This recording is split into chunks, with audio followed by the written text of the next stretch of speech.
Bună, dragilor, și bine ați venit la o nouă citire.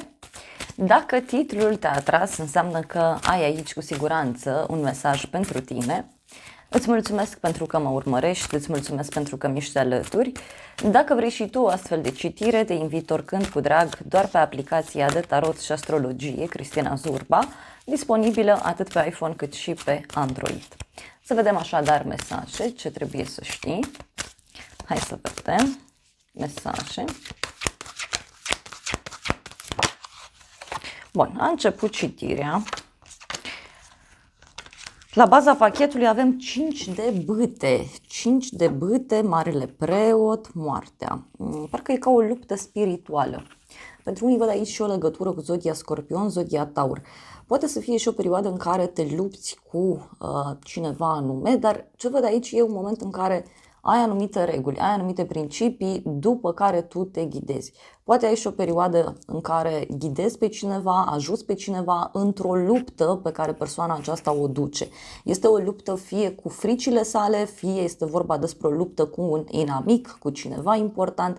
De asemenea, putem să discutăm aici despre un moment în care ai luat o hotărâre privind o situație complicată, agitată, tensionată din viața ta.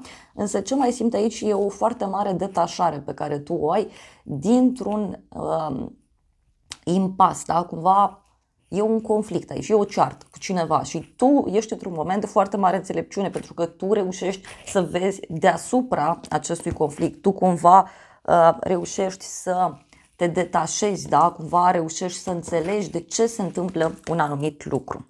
Însă, ce văd clar aici? Văd două persoane care se luptă, da, pentru a obține un anumit lucru. Asta se vede foarte clar. În plan personal avem 8 de bâte, multă comunicare în plan personal, comunicare foarte puternică văd aici cu rudele, cu persoana iubită, cu prietenii.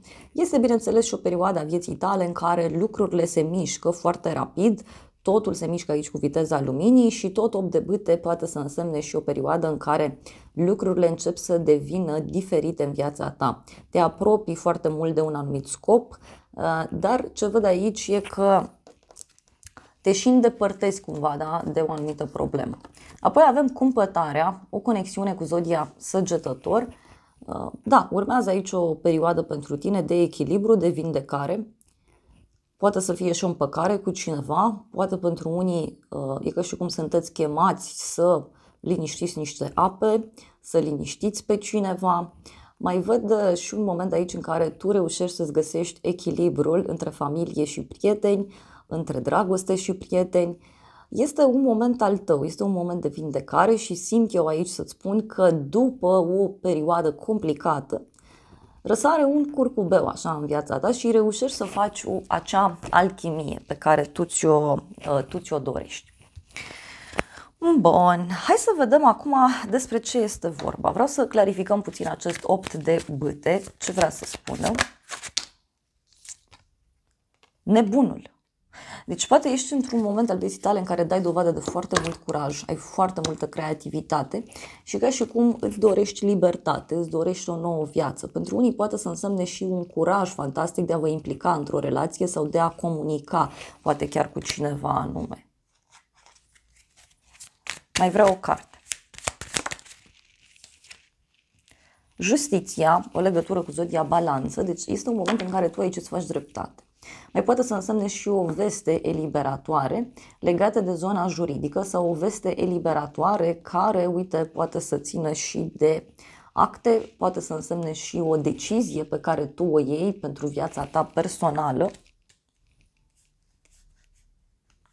Pentru că, uite, tu ești pregătit aici să-ți faci un vis să devină realitate. Pentru alții e ca și cum vreți să vă creați aici un cadru potrivit pentru a vă găsi împlinirea. Dar așa mai concret ce văd aici sunt niște discuții rapide, absolut nebunești, care, știu eu, vă ajută să vă clarificați poate această luptă pe care eu o văd. Hai să vedem, cumpătare. Mai poate să însemne că în jurul tău se face dreptate în legătură cu un conflict. Poate nu ești tu persoana implicată în această situație. Apoi avem așa, spânzuratul și diavolul, o legătură cu zodia Pești, zodia Capricorn. Fie e un moment în care tu e nevoie să salvezi pe cineva, să ajuți o persoană care e blocată, fie este vorba despre un moment în care tu reușești să-ți găsești echilibru, reușești să găsești o soluție la un anumit blocaj în care tu te afli. Pentru unii văd aici și un compromis, da, care este pus pe pauză sau un compromis, știu eu, care e deslușit, e aflat. Mai vreau o carte.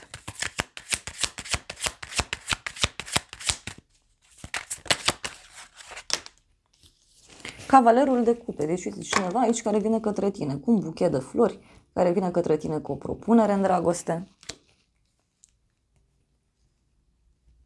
E o persoană aici pe de o parte foarte stresată, poate cineva care are emoții atunci când te vede. În continuare avem valetul de cupe, deci este un moment în care te concentrezi mult pe nevoile tale emoționale. Din punct de vedere profesional sau financiar, eu văd că tu aici ai foarte multă creativitate. Este un moment în care reușești să vezi lucrurile diferit, reușești să găsești soluții absolut fantastice la diferite probleme pe care tu le ai. Asta văd foarte clar. Hai să vedem ce cu valetul de cupe. Poate să fie și o invitație valoroasă. Ei, avem 3 de monede, 8 de monede.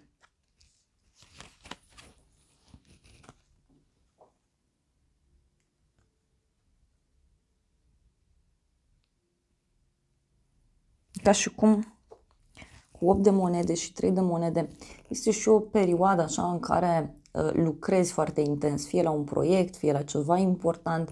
Este clar și o perioadă așa pentru tine în care crești, înflorești, da? Uite, e un moment în care parcă studiezi ceva, analizezi ceva. Și simți aici că totul vine și dintr-o durere. Cumva, unii dintre voi simt că poate aveți niște probleme din punct de vedere personal și tocmai acest aspect vă dă putere pentru a face ceva. Sau poate te stresează, știu eu, proiectul ăsta, situația asta. Următorul mesaj este acest cavaler de spade, care poate să vină cu o rupere bruscă a unei situații, poate să vină și cu o răsturnare de situație într-un anumit context. Cavalerul de spade poate să însemne și foarte mult curaj pe care îl ai, poate să însemne și o ceartă sau o discuție în contradictoriu cu cineva, dar poate să însemne, bineînțeles, și o decizie bruscă aici.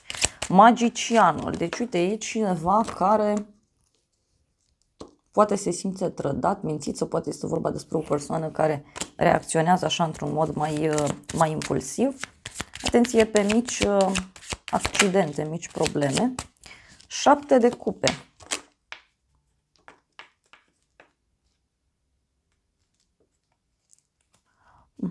Deci e un oarecare conflict aici pe care eu îl văd cu 7 de cupe și cu magicianul. Adică și cum cineva îți promite multe lucruri sau poate să fie, uite aici, un moment în care dai dovadă de curaj și te apuci și pui ceva în practică. Începi ceva nou, doar că e ca și cum nu știi de unde să te apuci.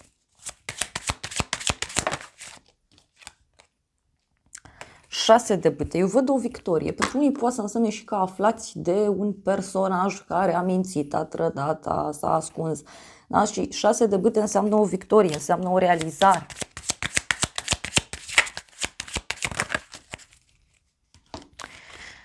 Și avem așa, roata destinului, temperanța, o legătură cu un săgetător. Mai avem, bineînțeles, și zodii fixe aici, Taur, Leu, Scorpion, Vărsător. Interesant e că temperanța a apărut și în plan personal, deci poate să fie un eveniment din punct de vedere personal care se petrece și care, bineînțeles, ție îți aduce o creștere, da? Sau, știu eu, îți aduce o clarificare foarte mare în legătură cu niște iluzii pe care ți le-ai făcut. Hai să vedem surpriza. Surpriza e cavalerul de monede, 6 de monede. Surpriza are legătură cu o propunere din punct de vedere financiar pe care o primești. Surpriza are legătură cu o veste care ține de bani, de muncă, un proiect important. Dar ce mai văd aici e că surpriza poate avea legătură cu un drum pe care îl faci în interes financiar și cu un răspuns pozitiv în acest sens. E ca și cum vrei să faci un împrumut, vrei să dai niște bani cuiva, poate cineva care e dornic să-ți ofere o sumă de bani sau să te ajute cumva. Pentru că văd un ajutor aici pe care îl ai. E cineva care se duce să...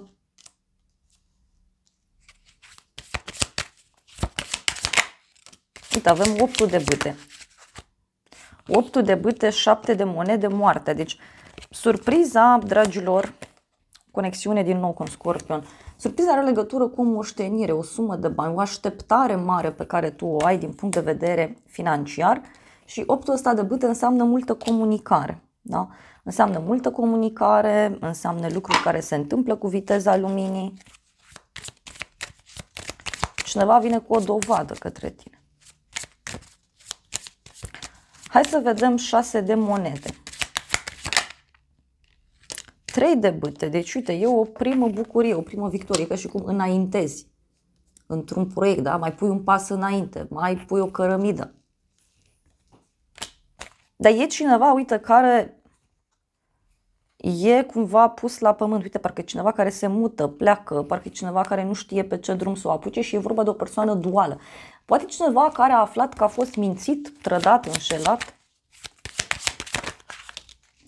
Luna, o legătură cu zodia Pești. Poate să fie aici, uite, și o persoană foarte confuză în viața ta, care nu știe încotro să se ducă, nu știe ce să facă.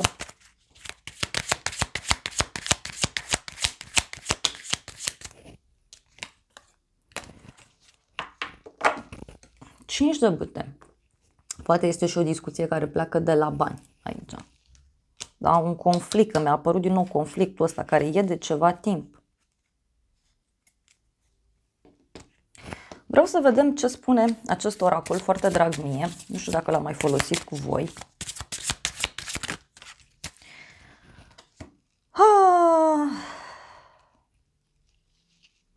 Avem așa lacrimi de bucurie și lacrimi de fericire. E ceva care, nu știu, te face pe de o parte să te bucuri, pe de altă parte să plângi, da? Parcă e și de râs și de plâns, da? Ceea ce se petrece. Și e despre a accepta iubirea, așa zice oracolul. Lacrimi de fericire și de supărare. Cineva poate pe de o parte e fericit, dar pe de altă parte e trist. Pentru unii, uite, poate să apară și o veste bună și o veste mai puțin bună.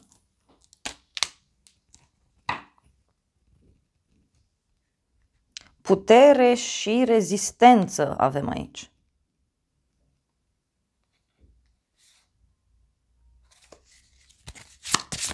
Mai vreau o carte.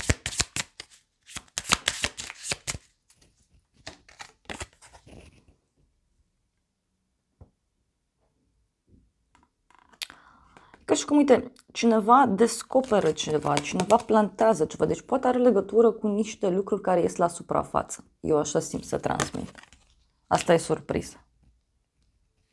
Lucrurile astea aduc transformare, aduc schimbare. Și avem o persoană care face afirmații pentru a-și vindeca inima. Mai vreau o carte.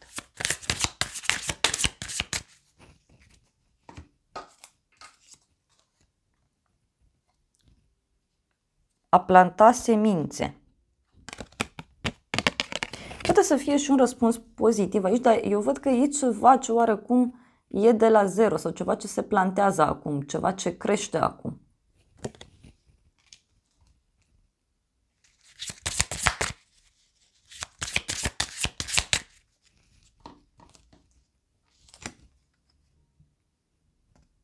Avem pământ magic. Poate este o locație foarte încărcată din punct de vedere energetic sau pentru unii poate să însemne și o veste aici care pur și simplu aduce magia în viața ta.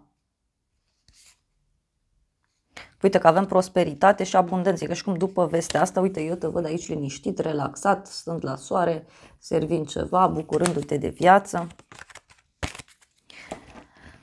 Ok, hai să vedem ce zice acest oracol. Și avem așa. E cineva aici căruia, uite, îi pare rău.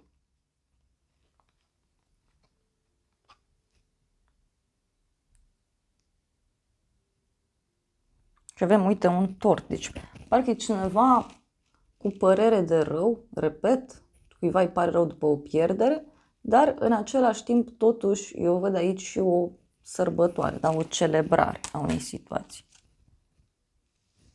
E o persoană workaholică, văd aici. Cineva care lucrează foarte mult.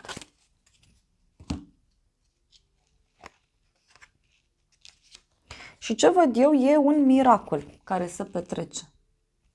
E un miracol care se petrece aici. Deci asta e surpriza, doar că, repet, uite, și e ceva legat de abundență, stabilitate.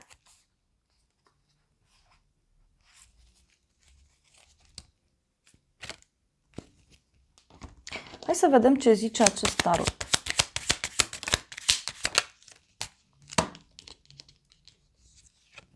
Avem relația și falsitatea. Unii e posibil să rămâneți surprinși de faptul că cineva în jurul vostru e trădat sau poate e cineva care trădează, da? Care nu-i sincer. Mai vreau o carte. Cineva care se uită prin niște acte, da? Cineva care verifică ceva anume și află despre o nedreptate. Mai poate să fie pentru alții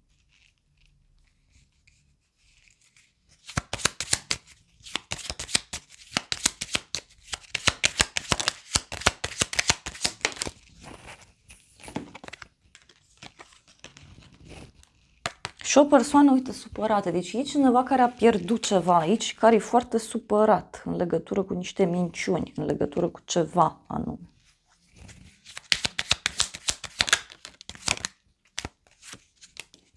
Și e o ceartă, e o discuție așa în contradictoriu legată de un drum, de o mutare, o plecare.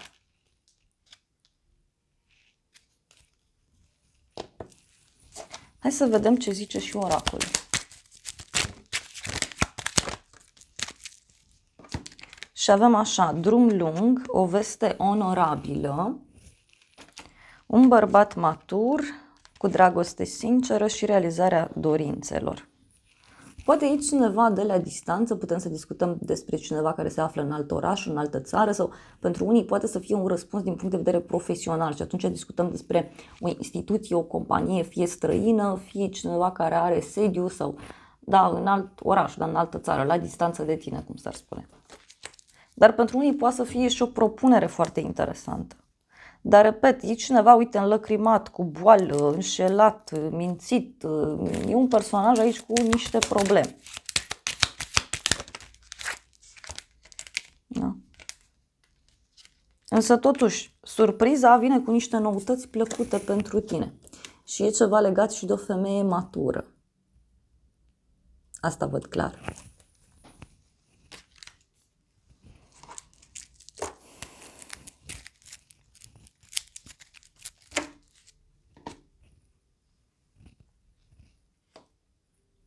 Hai să vedem ce zice oracolul meu.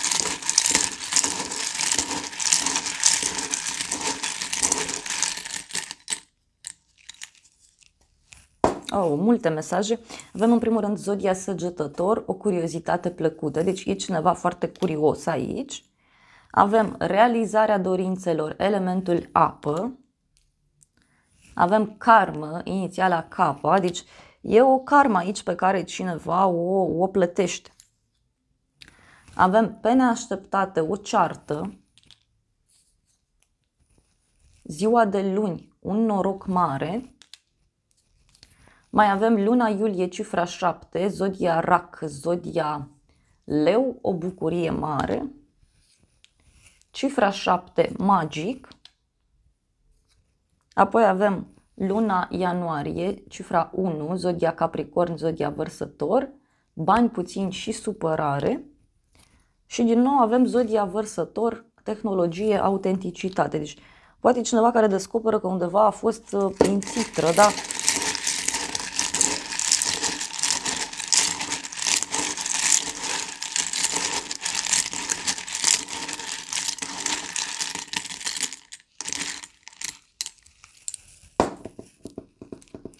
Mai avem așa, inițiala N cu mesajul cumpăr.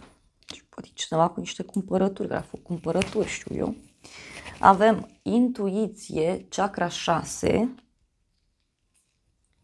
inițiala P cu mesajul piedici.